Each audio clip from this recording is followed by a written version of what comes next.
बोलिए श्री गुरु महाराज की जय। बोलिए के दरबार की जय। बोलिए घटगढ़वासी भगवान की जय। बोलिए श्री स्वामी जी महाराज की जय। अभी तक सतगुरुदेव भगवान जी के चरणों के अंदर बैठ करके आप उनके लीलाओं को श्रवण कर रहे थे। ऐसी महान हस्तियों की शरण मिलना बड़ी खुशकिस्मती की बात होती है। भाग्य उदय हो जाता है, भाग्य जागृत हो जाता है जब ऐसे महापुरुषों का हमें संग मिलता है, उनकी पनाह मिलती है। बिना किस्मत से कोई जीव इस पनाहों के अंदर दाखिल नहीं हो सकता। तो कैसे कैसे गुरु महाराज ने इस संसार के अंदर आकर के जीवों का उद्धार किया कि परिवार के परिवार इन चरणों के अनुयायी हो गए, उनके शरणागत हो गए। छोटे से छोटे जीव को भी उन्होंने अपनी पनाह में लिया और कैसे कैसे शॉर्ट तरीके से लिया कोई जान भी नहीं सका। इशारों में वो अपनी पनाह में ले लेते हैं। तो ये गुरु क्या होते हैं,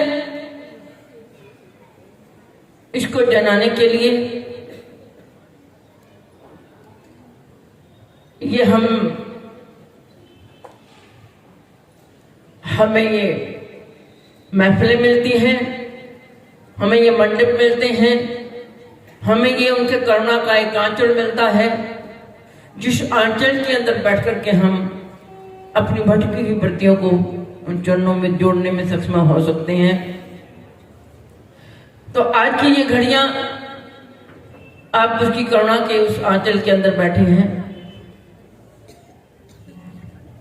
तो अपनी सोई हुई वृत्तियों को जागृत करते हुए इन प्रेरणाओं को हृदय में संजो करके ले जाना,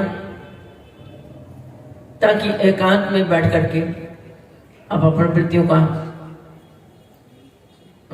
जो है वो उद्धार कर सकें। इन प्रेरणाओं के संग जोड़ करके चार्जिंग दे सकें उन्हें, क्योंकि ये भी एक चार्जिंग होती है भटकी हुई वृत्तियों को सदमार्ग पर लगाने के लिए। ये सद्विचार, ये सद प्रेरणाएं, क्योंकि सत्य एक परमात्मा का ही नाम है, बाकी तो सब झूठ का पसौदा है।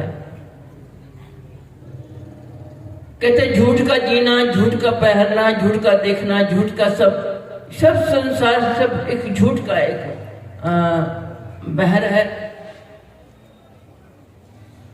जिसके प्रवाह को समझना बहुत मुश्किल है, लेकिन वही समझ सकता है जिस पर उसकी कृपा हो जाती है।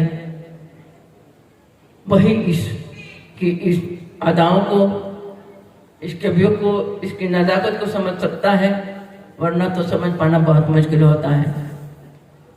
जो समझ लेता है वो तीन लोकों से परे हो जाती हैं रूहें, उनका कल्याण हो जाता है। लेकिन जब तक जीव इन बातों को नहीं समझ पाता है, तब तक वो इस 84 के दौर के अंदर भटकता रहता है, उसे समझ नहीं आती। खुशकिस्मत से महापुरुषों का सानिध्य मिलता है, तो वहां पर जब हम आकर के बैठते हैं और उसको हृदय के अंदर उतार लेते हैं। हृदय में उतारने का यह होता है कि कुछ वृत्तियां, लोग, सूरतें जो बनी हैं ये परमात्मा ने बनाई है, लेकिन सबका अपना अपना नजरिया है। कोई सुन के साथ ही साथ छोड़ देता है, कोई सुन के थोड़ा सा बोल लेता है, थोड़ा सा याद रह जाता है, थोड़ा भूल जाता है, और कोई उसको हृदय में छुपा करके अपने फटकी हुई वृत्तियों को उसमें जोड़ करके अपने सदमार्ग पे चलता है। तो तो ये सब का अपना अपना कर्म है, क्योंकि ये धरती जो है, ये संसार जो है, ये कर्म क्षेत्र है। ये तो क्षेत्र कहा जाता है, लेकिन ये क्षेत्र नहीं है। कई योजन कितना बड़ा है, ना इसकी शुरुआत का पता ना इसके अंत का पता। कहाँ से इसकी शुरुआत है, कहाँ से इसकी इंतहा है, कहाँ ये समाप्त हो जाता है, कहाँ से क्या नाम है, क्योंकि ये सब गोल है। जो गोल है उसकी ना शुरुआत का पता चलता है ना उसकी अंतता का पता चलता है, वो मिक्स हो जाता है। क्योंकि जब दो कोने मिल जाते हैं तो एक सर्कल बन जाता है, और उस सर्कल को के बीच में क्या है, वो इतना भरा हुआ ज्ञानता का बीच में एक कूप होता है। वो कूप कितना गहरा है, जो उसमें दायरे में आ गया, जो उसमें डूब गया, वही उन हीरों को, उन मणियों को प्राप्त करके अपने जीवन को सद्मार्ग पे लगा सकता है, नहीं तो नहीं। वो धुरा है, एक तो परमात्मा, एक धुरा आप है। दोनों का योग जब हो जाएगा तो एक सर्कल बनेगा। फिर उस सर्कल की गहराई कितनी है, उसकी विशालता कितनी है, देखने में तो गोला लगता है, लेकिन उसकी विशालता को समझना बहुत मुश्किल है।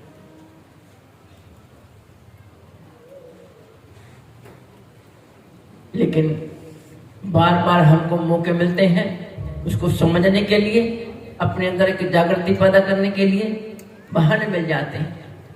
किसी शायर ने कहा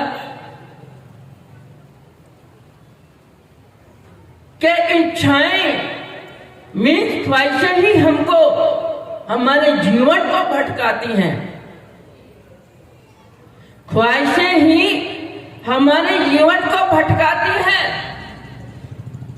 वरना तो रूह उतरी थी जमीन पर मंजिल पे पहुंचने के लिए। ये रूहें इस संसार के अंदर क्यों आई? जीवन के उद्धार करने के लिए, अपने पथ पर चलने के लिए। लेकिन ख्वाहिशों ने ऐसा घेरा डाला, ऐसा घेरा डाला कि हमें जिंदगी जीने का सलीका ही भुला दिया।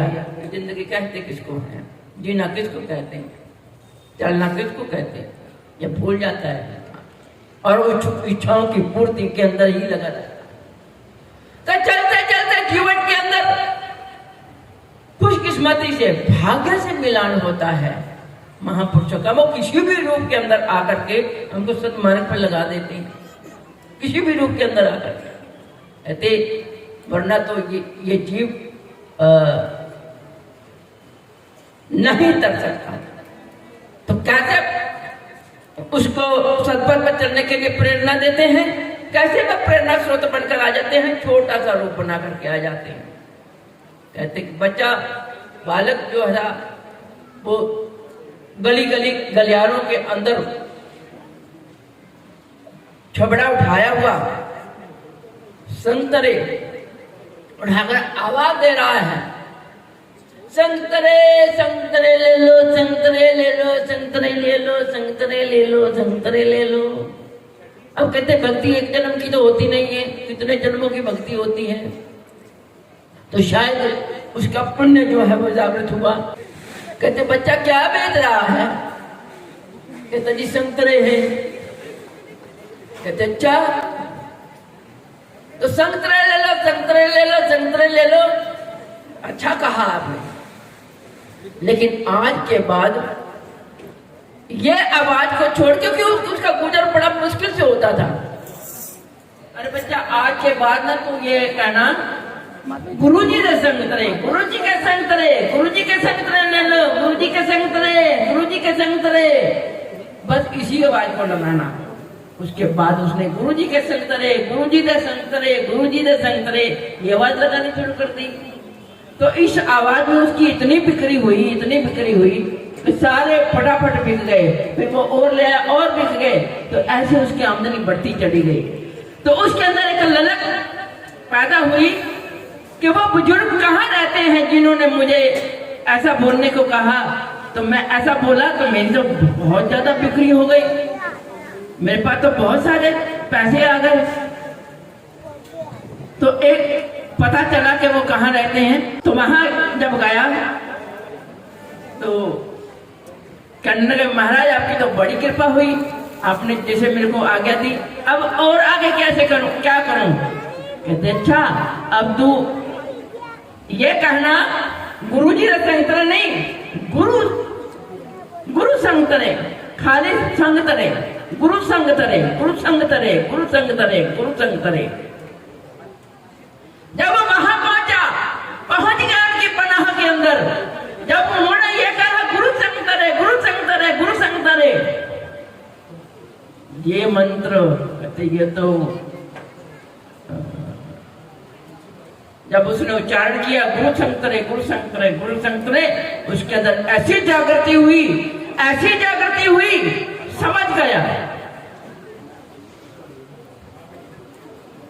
कि गुरु संग तरे, कि आज मेरे को पता चला कि ये सब क्या था। ये तब महान हस्ती है जिन्होंने यह मंत्र दिया और उसका उच्चारण किया, और अब इनकी पनाह में आ गया। इनकी आवाज ने, इनकी शक्ति ने मेरे अंदर सोई हुई शक्ति को जगा दिया कि मैं तो एक जरा हूँ, ये तो खुद खुदा है, मैं इनकी पनाह में आ गया हूँ। तो उसने अपना सारा जीवन उनके चरणों के अंदर समर्पित कर दिया कि गुरु जी की जगह संग करे, कि आज मैं गुरु के संग करके अपने जीवन के अंदर मेरे जीवन का बेड़ा तर गया। तो ऐसे वो जीवों का उद्धार करते हैं। तो आइए, आपको समय मिला है तो इन प्रेरणाओं को अपने हृदय के अंदर संजो लेना और एकांत में बैठ करके अपने वृत्तियों को जोड़ना और फिर देखना उसके अंदर कैसी जागृति पैदा होती है, कैसी शक्ति जो है वो जागृत होती है, जो तुम्हारे कदमों को इतना सफल बना देगी, तुम्हारी जिंदगी को इतना सहाना बना देगी कि तुम सोचते ही रहोगे कि अरे भाई जीना तो इसी को। महाराज की जय।